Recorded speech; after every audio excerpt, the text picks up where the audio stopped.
Hello, in front of me I have a Mibro Air smartwatch, and I'm gonna show you how to change the watch face on this device. First, let's wake up the screen on our watch. You can do it by pressing the side button.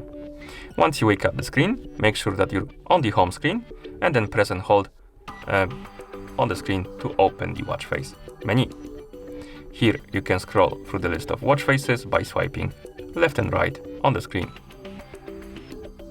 Find the watch face you like to use and tap on it to select it and apply it. And that's how you change the watch face on this device. Thank you for watching. If you found this video helpful, please consider subscribing to our channel and leaving the like on the video.